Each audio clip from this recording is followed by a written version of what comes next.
Video like जरूर कर लीजिए और ऐसे वीडियो लगातार फ्री में पाने के लिए चैनल को तुरंत सब्सक्राइब कर लीजिए और बेल आइकन को जरूर टैप कर लीजिए ताकि आगे भी सारे वीडियो आपको मिलते रहे। यूट्यूब में फॉलो करते हैं तो प्लीज ये वाला फ्री टेलीग्राम चैनल जरूर ज्वाइन कर लीजिएगा। सारे नोटिफिकेशन सारे अपडेट यहीं पे आते हैं, ध्यान रखिए। नमस्कार साथियों, स्वागत है आप सभी का स्टडी फॉर सिविल सर्विसेज में। ये है हमारी वर्ल्ड ज्योग्राफी क्लास जिसमें आज हम चर्चा करेंगे वायुदाब के अगले हिस्से की। पिछली क्लास में वायुदाब क्या होता है, किस तरीके से काम करता है और धरती पर जो प्रमुख वायुदाब पेटियां हैं जिनमें भूमध्यरेखीय पेटी और उपोष्ण जो उच्च वायुदाब पेटी है हमने उसकी बात करी। आज हम क्लास में आगे बढ़ेंगे और आगे जो पेटियां हैं वायुदाब की, जो एयर प्रेशर बेल्ट हैं, उनकी चर्चा होगी। देखो भाई, आगे इसमें उप ध्रुवीय निम्न वायुदाब पेटी सबसे पहले ये कहाँ मिलेगी? दोनों गोलार्धों में 60 से 65 डिग्री अक्षांशों के बीच में ये आपको मिलेगी। इनकी लोकेशन याद रखना। इस पेटी में वर्ष भर तापमान कम होने के बावजूद यहाँ निम्न वायुदाब मिलता है। क्यों मिलता है? तो उसका रीजन है पृथ्वी की घूर्णन गति। देखिए साफ साफ लिखा हुआ है, पृथ्वी की घूर्णन गति।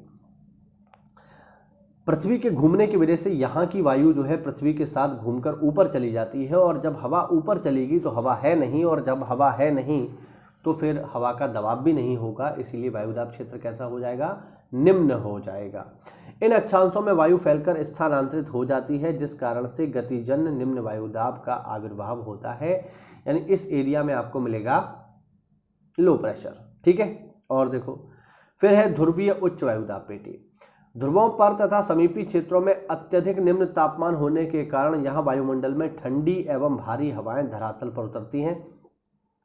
और जैसा कि हमें पता है, हम लोग पढ़ चुके हैं कि गर्म हवा ऊपर जाती है, ठंडी हवा नीचे आती है, और जहाँ पर हवा ठंडी होगी, ठीक है, वो नीचे उतरेगी, और जब नीचे उतरेगी मतलब हवा ज़्यादा है, और हवा ज़्यादा है तो हवा का दबाव भी होगा, इसलिए यहाँ पर बनेगा साथियों हाई प्रेशर जोन। ठीक है, ये हाई प्रेशर जोन है। तो आपको लो प्रेशर और हाई प्रेशर समझ में आया कि नहीं आया? अच्छा, एक पॉइंट यहाँ पर बहुत इंपॉर्टेंट है जो आप समझ लो, जो अभी जब हम हवाएं पढ़ रहे होंगे ना, जब हम विंड्स पढ़ रहे होंगे तब वो काम आएगा। वो पॉइंट क्या है साथियों? वो पॉइंट है ये कि हवाओं की अगर हम बात करें, ठीक है, विंड्स की अगर हम बात करें, कोई आपसे पूछे हवाएं चलती ही क्यों हैं, हवाओं के चलने का कारण क्या है, ठीक है, तो वैसे तो जब आप प्यार मोहब्बत में होते हैं तो आपको हवाएं चलती हुई महसूस होती हैं, लेकिन अगर आप एक छात्र हैं तो फिर आपको हवाओं के चलने का कारण भी पता होना चाहिए। आयोग बहुत बार पूछ लेता है। तो मैं आपको बता दूं, अगर आपसे कोई ये पूछे कि हवाएं क्यों चलती हैं तो आप एक लाइन में आंसर करोगे, हवाओं के चलने का कारण है पृथ्वी पर वायुदाब में अंतर। हवाएं कैसे चलती हैं? तो सदैव ध्यान रखना, हवाएं चलती हैं हमेशा हाई प्रेशर से लो प्रेशर की तरफ, हमेशा और हमेशा। कोई भी हवा कैसे चलेगी? High pressure to low pressure. ठीक है, ध्यान रखना, हमेशा हवा हमेशा उच्च वायुदाब से निम्न वायुदाब की ओर चलती है। कभी भी ऐसा नहीं होगा कि हवा जो है निम्न से उच्च की ओर चलने लगे, कभी ऐसा नहीं होगा। तो हवा हमेशा कैसे चलती है? उच्च वायुदाब से निम्न वायुदाब की ओर। वही है, देखिए आ गया बीच में। देखिए बादल का छोटा सा टॉपिक है तो उसको अच्छा एक बार पढ़ लो बस। बादल क्या है?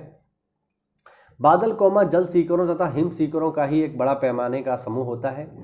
यह कोहरे की अपेक्षा अधिक ऊंचाई पर पाया जाता है।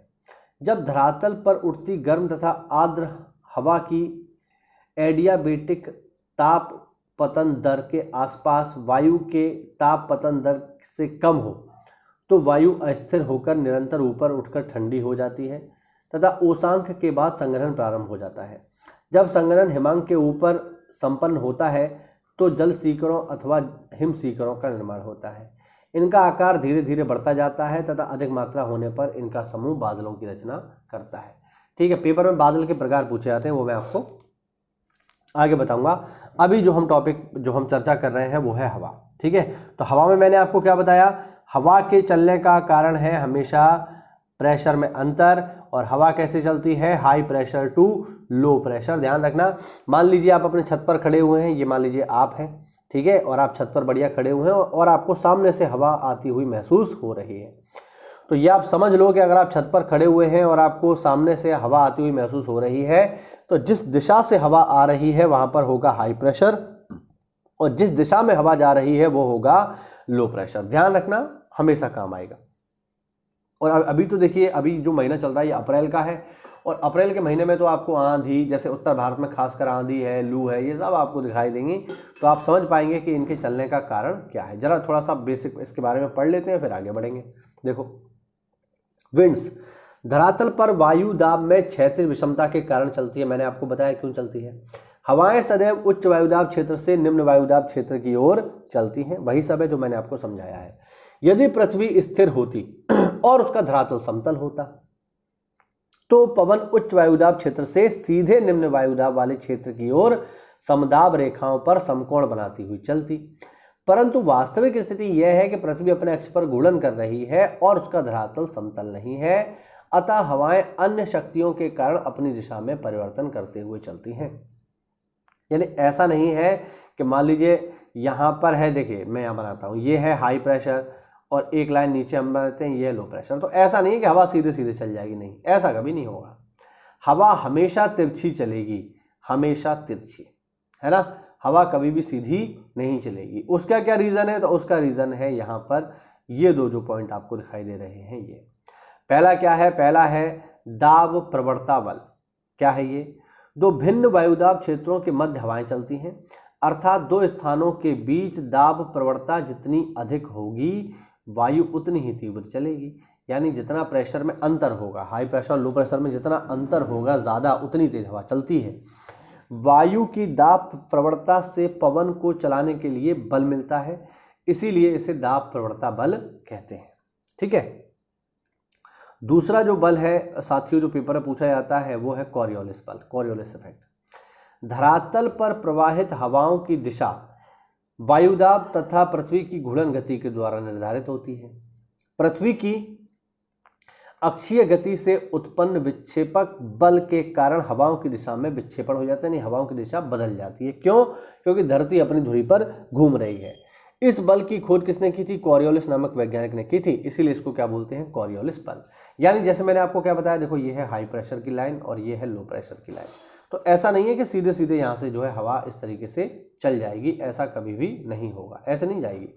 क्योंकि धरती घूम रही है, तो धरती के घूमने की वजह से इसके चलने की दिशा में परिवर्तन आएगा और वो सीधे सीधे ना चल करके थोड़ा सा तिरछा चलेगी। ये क्यों तिरछा चल रही है, ये पेपर में पूछा जाएगा, तो आप आंसर करेंगे कॉरियोलिस बल के कारण। ठीक है।